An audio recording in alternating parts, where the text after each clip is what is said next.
여러분, 오랜만에 우리가 사도신조의 내용을 함께 알아보겠습니다. 사도신조의 오늘 11번째 시간인데, 전능하신 아버지 하나님 우편에 앉아 계시다가 라는 말씀을 가지고 여러분과 함께 나누기로 합니다. 오늘 우리 110편 110편 말씀을 같이 읽었죠. 여러분, 지금 주님은 어디 계십니까? 주님은 보좌 우편에 계십니다. 하나님 보좌 우편에 계십니다. 이 말씀이요, 신약에 여러 군데 등장하고 있습니다. 예를 들어서 마태복음 22장 44절에서 뭐라고 말하고 있냐면, 주께서 내 주께 이르시되 내가 내 원수를 내 발 아래에 둘 때까지 내 우편에 앉아있으라 하셨도다 하시라 라고 얘기했습니다.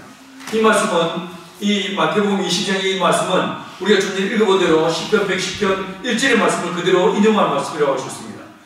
여러분, 마태복음 26장 64절에서도 동일한 말씀이 등장합니다. 예수께서 이르시되 내가 말하였느니라. 그러나 내가 하늘에서 이르노니 내가 너희에게 이르노니 이후에 인자가 권능의 우편에 앉아있는 것과 하늘 구름을 타고 오는 것을 너희가 보리라 라고 말씀하십니다. 예수님이 승천하신 다음에 주님 어디 계시다고 했습니까? 보좌 우편에 앉아계시다 라고 얘기했습니다. 여러분, 왜 보좌 우편일까요? 왜 주님께서 보좌에 앉아있다라고 표현하지 않고 왜 보좌 우편에 앉아있다고 말할까? 오늘은 이 보좌에 대해서 같이 한번 알아보도록 하겠습니다. 우리, 자, 혜원이들 한번 잘 들어보세요. 잘 들어보시고, 목사님 하는 이야기들을 가지고 그림을 그리든지 글을 써보세요. 그러니까 너희들 막 그리고 싶은 그림을 그리는 게 아니야. 지금은 설교 시간이니까 목사님 설교 잘 듣고 설교 내용을 그림을 한번 그려보세요. 알았죠? 네. 자, 여러분, 우리 예수님이 보좌 우편에 계십니다. 왜 보좌 우편에 있다? 라고 성경은 이야기하고 있어요. 먼저요, 피조물들은 절대로 예수님 그리고 하나님 옆에 있을 수가 없습니다. 그분은 왕이시기 때문에 성경을 보시면 모든 피조물들은 하나님 앞에 서게 되어 있습니다. 자, 예를 들어서 욥기 6장 6절에서 보시면요, 그들이 하나님의 보좌 앞에 있고 또 그의 손열에서 밤낮 하나님을 섬기며 라고 얘기했습니다. 주님의 천사들은 어디에 있다고 했습니까? 하나님의 보좌 앞에 있다라고 얘기했습니다. 그리고 시편 61편 7절에서도요, 그가 영원히 하나님 앞에서 거주하리니 라고 얘기했어요.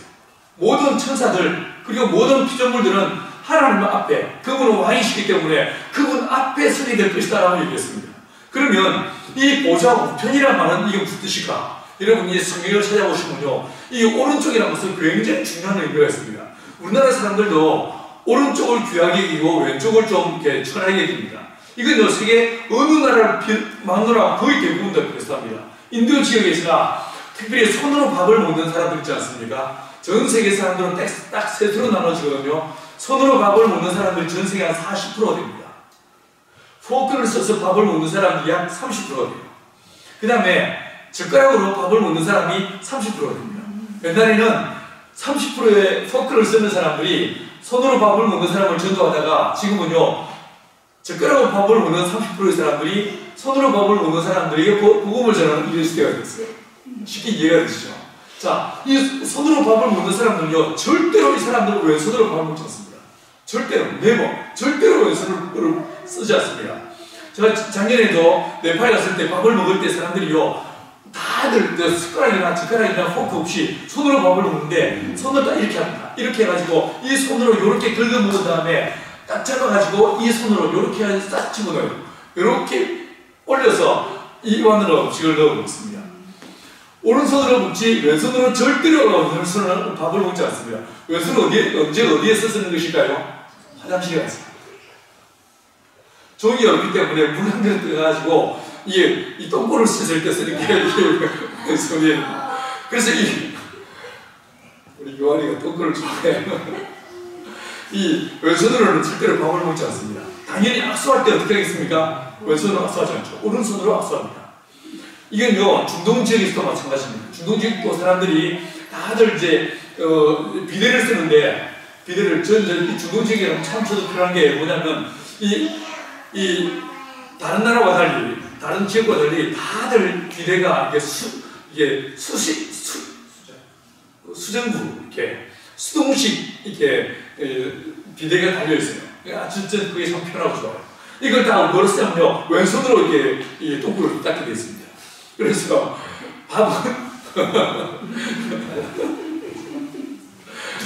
밥은 오른손으로 먹게 됐습니다. 그래서 오른쪽은 존귀한 것, 왼쪽은 하찮은 것, 이렇게 쉽게 취급받는 거예요. 그래서 하나님 보좌 우편이라는 게 무슨 말이냐면, 일단 오른쪽이란 말이 성경에서요, 전쟁에서 승리한 자의 자리가 오른쪽입니다. 그리고 예레미야가 이제가 사진을 보시면 하나님께서 원수를 심판한 자리가 이 오른쪽이라는 것을 보게 돼요.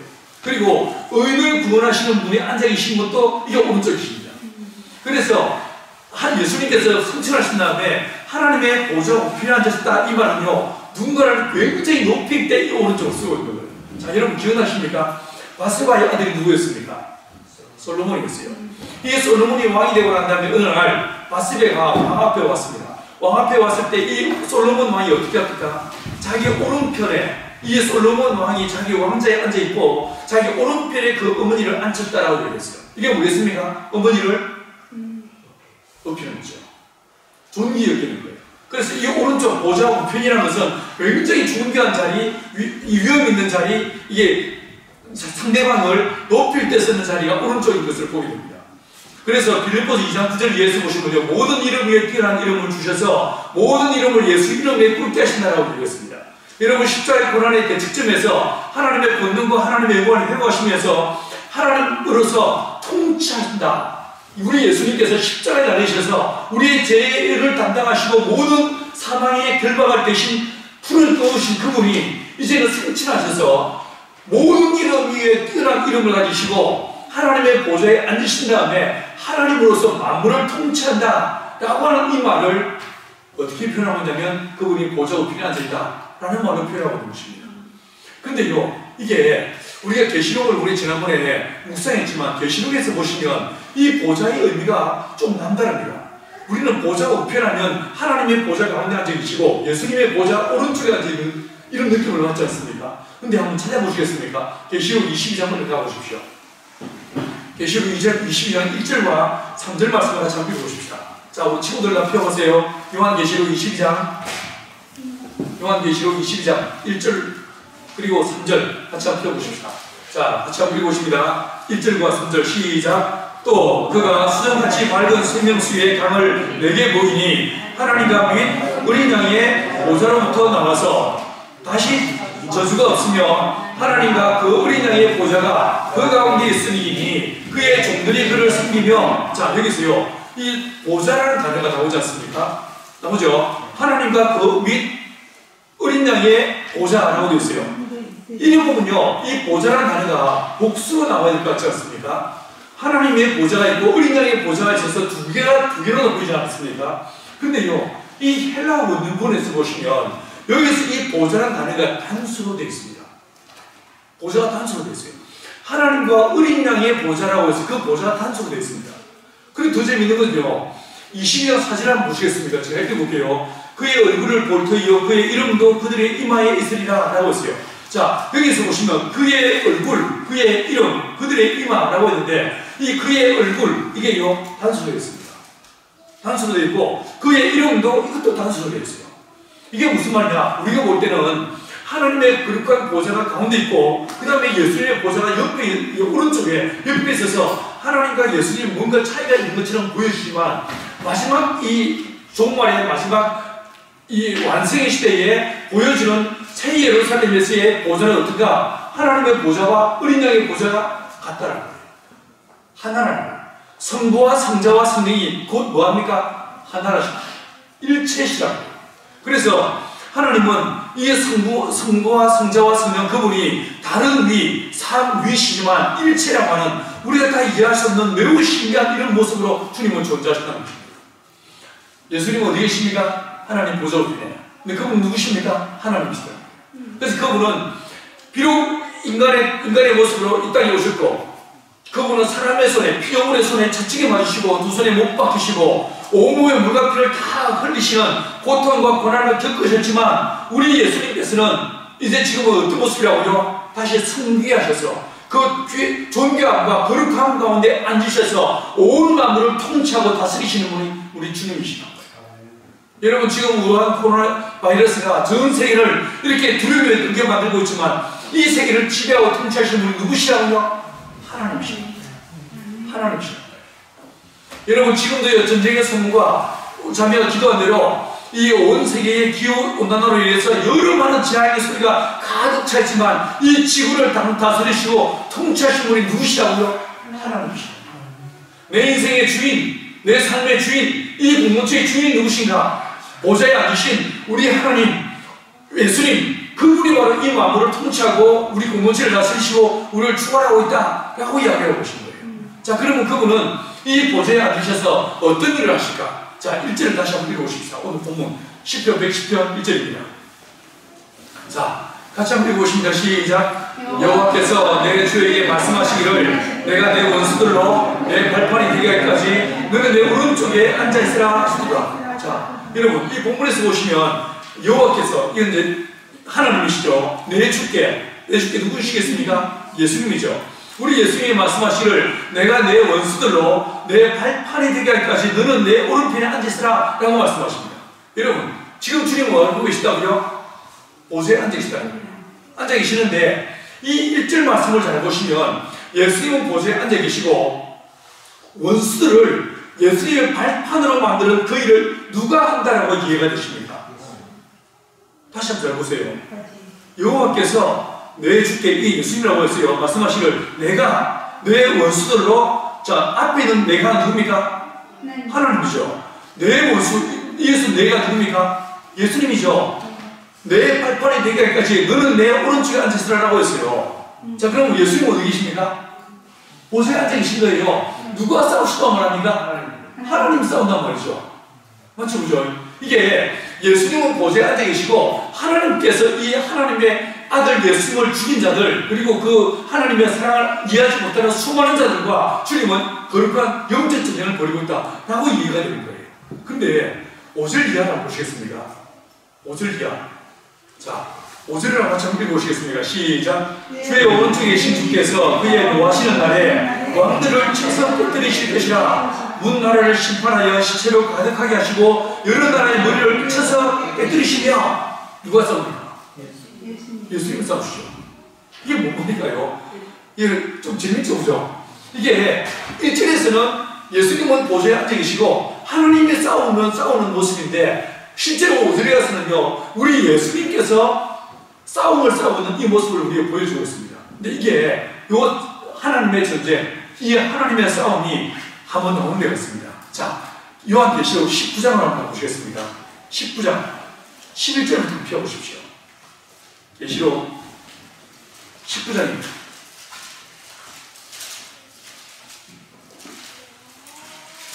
19장 11절부터 펴보십시오. 자, 또 내가 하늘에 열린 것을 보니 보라 뱀마와 그것을 탄 자가 있으니 그 이름은 중신과 진신이라. 그가 공의로 심판하며 싸우더라. 그 눈은 불꽃 같고 그 머리에 있는 많은 관들이 있고 또 그 이름을 쓴 것이 하나 있으니 자기밖에 아는 이가 없고 또 그가 피 뿌린 옷을 입었는데 그 이름은 하나님의 말씀이라 칭하더라.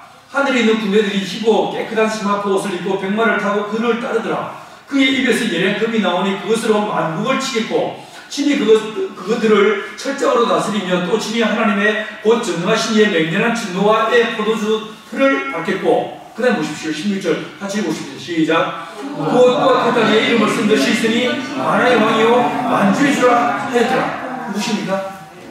예수님의 주였습니다. 이 싸움을 누가 싸우고 계신가? 예수님이 싸우신다.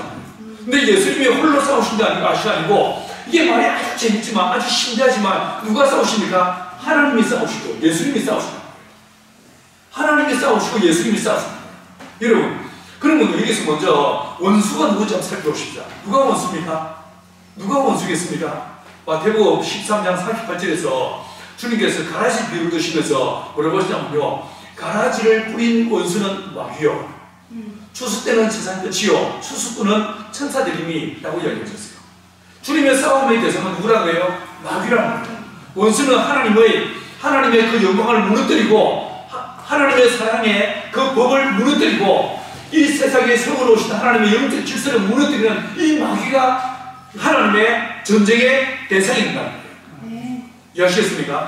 하나님께서는 이 싸움을 누가 싸우신가? 우리에게 맡기신 것이 아니고 하나님께서 이 싸움을 싸우고 있다고 얘기하고 있는 거예요. 자, 그러면 이 싸움의 본질이 뭐겠습니까? 여러분, 이 싸움이 뭐겠습니까? 성경을 통해서 보시면 이 싸움의 첫 번째 싸움의 장소는 어디였습니까? 하나님의 나라였습니다. 여러분, 이 마귀가 하나님의 하나되심, 하나님의 존귀하심, 하나님의 영광을 무너뜨리기 위해서 이 마귀가 하나님처럼 되려고 했었습니다. 하나님의 거룩함과 존귀와 위엄을 무너뜨리려고 했습니다. 그때 이 마귀가 어떻게 됐습니까? 쫓겨났습니다. 이 땅으로 쫓겨났죠. 자, 이 땅으로 쫓겨났는데 두 번째 지탱이 벌어졌습니다. 이 두 번째 장소는 어디였습니까? 에덴이었습니다. 맞죠? 이 에덴에서 하나님께서 아담과 하와를 하나님의 형상대로 만드셨습니다. 그리고 하나님과 깊고 친밀한 사귐과 교제와 하나됨이 있었습니다. 마귀가 와서 뭐였습니까? 하나님과의 하나됨을 파괴하는 일을 합니다. 제가 좀 전에 기도할 때 말씀드린 것처럼 하나님은 저와 여러분 모든 우리 인간들을요 하나님을 찬송케 하기 위해서 우리를 부르셨고 우리를 창조하셨습니다. 주님의 이름을 높이고 주님을 예배하는 자들로 우리를 부르신 거예요. 여러분, 에덴은 어떻게 보셨습니까? 하나님의 성전이었습니다. 그래서 아담은 하나님의 제사장이었고 주님을 예배하는 자였습니다. 이 제사장이 제일 중요한 게 뭐겠습니까? 하나님과 연합했을 거예요. 하나님의 뜻을 알고 그 뜻대로 행하는 이것이 제일 중요한 것이었습니다. 근데 이 마귀가 와서 뭐합니까? 하나님과 하나됨을 무너뜨리고 말았습니다. 하나님처럼 되고자 하는 이런 사악한 마음을 아담 안에 집어넣고 결국은요 하나님의 법을 어겨버렸습니다. 여러분, 원수가 하는 일이 무엇인가? 이 마귀가 하는 일이 무엇인가? 이 마귀라는 이 말을요 헬라어로 하면 디아블로스라고 해요. 많이 들어봤지? 많이 들어봤지, 그렇지? 게임에서 컴퓨터 게임에서 늘 나오는 게 디아블로스예요. 이 디아블로스가 무슨 뜻이냐? 디아가 둘이한테요. 블로스가 분리한다는 뜻입니다. 둘로 나누는 자입니다. 하나님과 우리 사이에 하나됨, 거룩한 일치, 예배 가운데서의 하나됨을 방해하고 무너지게 하는 이게 누구라고요? 이게 바로 마귀라고요. 부부 사이에 하나됨, 사랑의 일치, 이걸 파괴시키는 자가 누구라고요? 이게 바로 마귀라고요. 여러분, 피조물은요 하나님의 자리에 올라갈 수 없습니다. 하나님은 창조자이시고 우리 모든 자들은 피조물에 불과합니다. 근데 이 마귀가 뭐였습니까? 피조물인 아담과 하와를 하나님의 자리를 끌어올리려고 했는데 이 바로 디아블로스가 일이었습니다. 그리고 뭐합니까? 인간의 관계 안에 들어와서 사람과 사람 사이에 분열과 미움을 집어넣어가지고 관계를 완전히 파괴시킨 자가 이게 바로 마귀였던 것을 보게 됩니다. 여러분, 하나님의 은혜가 떠나버리는 순간에 인간들은 하나님을 사랑해야 될 그 사랑으로 어떻게 합니까? 자기를 사랑하기 시작합니다. 자기애에 빠져버립니다. 그리고 자기를 사랑할 뿐만 아니라 자기를 사랑할 수 있는, 자기를 꾸밀 수 있는, 자기를 도와줄 수 있는 뭔가에 집착하는 이상한 사랑이 우리 인간에게 들어오게 되었습니다. 여러분, 성경을 통해서 아무리 보더라도요 내가 나를 사랑하는 자입니다. 나를 누가 사랑하십니까? 하나님 나를 사랑하십니다. 그 사랑을 충분히 받고 그 사랑을 힘입어 내가 나를 사랑하고 또한 그 사랑으로 내 이웃들을 사랑하는 이게 바로 하나님의 사랑의 원리요 법칙인 것을 보게 됩니다. 그러므로 저와 여러분이 해야 될 일은 하나님을 바라보는 일입니다. 주님을 사랑하는 일입니다. 주님의 예배의 자리, 기도의 자리, 하나님을 찬양하는 자리, 이게 바로 내 자리인 것입니다. 나를 위로하고 나를 안위하고 나를 사랑하는 자리에 내가 서 있는 것이 아닌 것입니다. 여러분, 근데 이 마귀가 어떻게 합니까? 나를 사랑하게 만들었습니다. 자기에 빠지게 만들었습니다. 은혜가 굳어지는 순간에 하나님을 의지해야 될 그 믿음이 오히려 왜곡되어지면서 그 믿음으로 우상을 숭배하고 자신의 만족과 행복을 추구하는 이것이 바로 타락한 인간의 본질로 변화되고 만 것을 보게 됩니다. 여러분, 예수님께서 이 땅에 오셔서 왜 십자가에 못 박혀 죽으십니까? 주님께서는 우리가 사랑하지 말아야 될 모든 것들을 짊어지고 주님은 십자가에 못 박혀 피 흘리십니다. 내가 사랑해야 될 대상은 하나님이신데 하나님이 아닌 그 모든 것들을 주님께서 대신 십자가에 짊어지고 주님이 못 박혀 피 흘리신 것입니다. 우리가 사랑하는 모든 것들, 그 모든 것들을 끌어안고 우리 예수님은 십자가에 못 박혀 피 흘리셨던 것입니다. 그러므로 이 본문에서요 원수의 머리를 바른다 혹은 원수들로 내 발판이 되게 한다, 이게 무슨 뜻일까? 주님께서는 내 안에 하나님을 사랑하지 못하게 만드는, 하나님보다 더 사랑하게 만드는 이 모든 것들을 주님은 싸움의 대상으로 여기시고 이것을 주님 앞에 굴복케 하는, 내 삶 속에서 하나님 아닌 그 어떤 것도 사랑하지 못하게 만드는 이 영적 싸움에 주님은 싸우고 있다는 거예요. 주님은 저와 여러분에게 오셔서 성령의 거룩한 감동을 주시고 말씀을 깨닫게 하시고 천국의 소망을 갖게 하시면서 이 땅에 하나님 아닌 그 어떤 것도 사랑하지 못하게 만드는, 오직 하나님만을 사랑하게 만드는 이 위대한 사랑의 싸움을 우리 예수님께서 싸우고 있다는 것입니다. 여러분, 우리의 싸움은 혈과 육에 대한 싸움이 아닙니다. 우리의 싸움은 내가 더 무엇을 더 많이 가지기 위한 싸움도 아니고 더 유명해지고자 하는 싸움도 우리의 싸움이 될 수 없습니다. 우리의 싸움은 하나님을 사랑하지 못하게 만드는 그 어떤 것과의 싸움이 우리의 싸움인 것입니다. 할렐루야. 사랑하는 여러분, 그래서 오늘 이 본문에서 보시면 3절에서 뭐라고 했습니까? 주의 권능의 날에 주의 백성이 거룩한 옷을 입고 즐거이 헌신하리니 새벽일스 같은 주의 청년들이 죽게 나온다라고 얘기했습니다. 하나님께서는 이 싸움을 싸우게 하시기 위해서 주의 권능의 혼을 하나님의 백성들에게 주시겠다고 했습니다. 실제로 어떻게 했습니까? 오순절날 마의 다락방에 하나님의 성령을 보내십니다.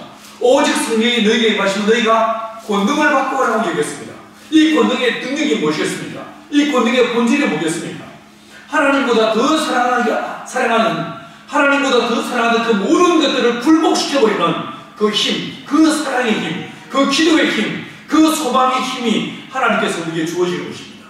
그래서 우리가 주님을 사랑하는 이 사랑의 모습, 좀 전에 봤던 우한 코로나로 수천 명이 죽어가는 이 상황에서도 오직 주님의 사랑으로 방역복을 입고 노란 옷을 입고 마스크를 나눠주는 이 사랑의 사람들, 이 사랑의 사람들을 통하여 수많은 사람들은 하나님의 사랑을 보게 됩니다. 이게 무엇입니까? 이게 바로 권능인 것입니다. 이게 바로 권능인 것입니다. 여러분, 우리의 싸움은 혈과 육에 대한 싸움이 아닙니다. 하나님보다 더 사랑하게 만드는 그 어떤 것이지라도 그것이 바로 우리의 싸움의 대상이 되는 것이고, 이것들과 이 싸움에서 이기도록 우리를 도우시기 위해서 하나님은 저와 여러분에게 성령의 충만함을 더하시는 것입니다. 육신의 증력, 육신의 자랑, 안목의 증력, 이 모든 것들을 주 앞에 굴복을 시켜버리고 오직 주님만 사랑하고 오직 주님만 의지하게 만드는 이 믿음의 싸움, 이 사랑의 싸움, 이 소망의 싸움을 싸우게 하시기 위해서 하나님의 성령께서 우리 가운데 와 계신 것입니다. 자, 그래서 이 본문에서 보시면요, 뭐라고 했습니까? 주의 백성이 거룩한 옷을 입고 즐거이 헌신하니라고 했습니다. 여기서 이 거룩한 옷이 뭐겠습니까? 이 옷이 무엇이겠습니까? 여러분, 거룩함이란 이 거룩한 옷을 입는다는 이 말은요, 거룩함의 아름다움으로 라고 해석할 수 있는 말이에요. 예수 그리스도의 보배로운 피로 죄의 씻음을 받고 우리는 거룩함을 입게 되어 있습니다. 그 거룩함을 입은 자들을 예수로 옷 입었다라고 성경은 우리 묘사해 주고 있습니다. 이것은 이 본문에서는 주의 백성이 거룩한 옷을 입고 라고 이야기한 것입니다. 여러분, 저와 여러분들도 세상 사람들처럼 아무 차이 없이 우리도요, 그 전에 주님의 십자가의 피를 경험하기 전에는 세상을 사랑하는 자들이었습니다. 세상을 탐닉하고 세상을 즐겨하는 자들이었습니다. 이런 저와 여러분들이 예수 그리스도로 죄의 사함을 얻고 거룩함이라는 옷을, 이 거룩함이라는 아름다운 옷을 입고 난 다음에는 우리가 이제 어떻게 되는가? 즐거이 헌신한다. 어떤 일을 헌신하는 것입니까? 하나님만을 사랑하는 일에 헌신한다. 이 뒤에서 예수 나오는 말이 새벽 이슬 같은 주의 청년들이 죽게 나오는다라고 얘기했습니다. 여기서요, 새벽 이슬 같은 청년들이라고 했죠. 이게 이 말이요, 우리는 새벽 이슬을 우리가 잘 알고 있는 새벽 이슬 청년들, 이거 떠오르기 쉽습니다. 근데 여기서 새벽 이슬이라는 이 말은요, 어떻게 해석이 되냐면 새벽부터 이슬 같은 주의 청년들이 라는 말로 해석이 되는 거예요. 새벽부터라는 겁니다. 여러분, 이 사람들은 주님께 자신을 드리고 주의 자원하여 전적으로 자신을 내어드리는 사람들을 오늘 이 본문에서 새벽 이슬 같은 청년이라고 이야기하고 있는 것입니다. 여러분, 하나님께서는 저와 여러분에게 성령의 충만함을, 하늘의 거룩한 권능을 더하셔서 주님께서 우리에게 믿음을 주심으로 하나님의 사랑을 더하시고 거룩한 권능을 더하셔서 하나님보다 더 사랑하게 만드는 이 마귀의 유혹에 속지 않고 오직 주님만 사랑하고 주님만 신뢰하고 주님만 의지하는 이 믿음의 길을 걷도록 우리를 부르신다는 거예요. 이게 바로 새벽 이슬 같은 청년들이라고 이야기하고 있는 것입니다. 여러분, 이 싸움에 하나님께서 뭐하고 계시다고요? 우리를 대신해서 싸우고 있다. 내 인생 안에서 늘 보좌 우편에 계신 그분이 원수를 짓밟아버리고 우리의 삶 가운데 다가오셔서 이 싸움에서 내가 승자도록, 우리가 승자도록, 그래서 내가 놓지 못하는, 내가 탐닉하고 있던 그 모든 것들을 던져버리고 주님만을 결정하고 주님만을 선택하고 주님만 바라보도록 우리를 도우시는 분이 하나님이시다. 이 싸움을 싸우고 있다는 것입니다. 여러분, 주님이 어떤 싸움을 싸운지 이해가 되시나요? 나로 하여금 하나님보다 더 사랑하는, 내가 주님보다 더 사랑했던 그 어떤 것들, 그 모든 것들을 내가 던져버리고 포기해버리고 주님만 결정하고 주님만 선택하고 주님만 바라보게 하는 이 믿음의 싸움을 누가 싸우고 있다고요? 하나님이 싸우고 있다는 거예요. 우리에게 다가오셔서 내 삶 가운데 거하시면서 그분이 나를 위해서 싸우고 있다는 것입니다. 여러분, 이 모습을요, 오늘 110편 4절을 읽어보시겠습니까? 같이 한번 읽어보십니다. 시작. 여호와는 맹세하고 변하지 아니하시리라. 이르시기를 너는 멜기세덱의 서열을 따라 영원한 제사장이라 하셨다. 자, 여기서 서열이란 말이요, 이 기브라라는 말인데 이 말은 반차라고 지난번에 번역됐었죠. 이게 무슨 뜻이냐면 모양 혹은 모습이란 말입니다. 우리 예수님께서 멜기세덱의 모습처럼 이 땅에 오셨다라고 이야기하고 계십니다. 멜기세덱은 어떤 자였습니까? 그는 의의 왕이었고 평강의 왕이었습니다. 그는요, 아비도 없고 어미도 없고 족보도 없고 시작한 날도 없고 생명의 끝도 없는 이상한 분이, 하나님의 아들과 같은 분이 바로 멜기세덱이었어요. 그는 항상 제사장으로 계신 분이 이분이 바로 멜기세덱이었습니다. 근데 그분이 이 멜기세덱의 모습과도 같이, 자, 이 멜기세덱의 서열을 따라 혹은 멜기세덱의 반차를 따라, 이 말은 멜기세덱의 모습처럼 이라고 되어 드렸어요. 우리 예수님께서 이 멜기세덱의 모습으로 우리가 오신다는 거예요. 오셔서 뭐 하신다고요? 제사장의 삶을 사신다는 거예요. 여러분, 제사장이 뭐 하는 자입니까? 제사장은 두 가지 합니다. 속죄의 제사를 드리고 그 다음에 뭐합니까? 백성을 위해 기도하는 자. 이게 바로 제사장입니다. 맞죠? 여러분, 좀 전에 우리가 알아본 바에 의하면 우리 예수님은 하나님보다 더 사랑하는, 하나님보다 더 사랑하게 만드는 그 모든 것들과의 싸움을 싸우고 계신다 라고 제가 정리를 해드렸습니다. 두 번째로 우리 예수님 뭐 하시는가? 제사장이에요. 주님은 멜기세덱의 반차를 따라 제사장으로 오셨다라고 얘기했습니다. 이 모습을 성경은 다른 곳에서 뭐라고 얘기했습니까? 주님은 우리를 위해서 기도한다 라는 단어로 표현하고 있어요. 보좌 우편에서 예수 뭐 하시는가? 기도하고 있다 라고 말하고 있어요. 자, 히브리서 7장 25절을 제가 읽어드리겠습니다. 그러므로 자기를 힘입어 하나님께 나아가는 자들을 온전히 구원하실 수 있으니 이는 그가 항상 살아계셔서 그들을 위하여 간구하십니다 라고 말합니다. 자, 예수님은 보좌 우편에 앉아 계십니다. 보좌 우편에 앉아 계시되 그냥 가만히 계십니다. 절대로 그렇지 않고 그분은 우리를 위해서 뭐하고 계시다고 했습니까? 싸우고 있다. 나로 하여금 하나님보다 더 뭔가를 사랑하게 만드는, 하나님을 사랑하지 못하게 만드는, 하나님보다 다른 그 뭔가를 의지하게 만드는 그 뭔가를 위해서 주님은 싸우고 계시다 라고 말씀했습니다. 자, 두 번째로요, 주님 뭐하고 계시다고요? 기도한다. 다시 한번 읽어봐 드릴게요. 히브리서 7장 25절입니다. 그러므로 자기를 힘입어 하나님께 나아가는 자들을 온전히 구원하실 수 있으니 이는 그가 항상 살아계셔서 그들을 위하여 간구하십니다.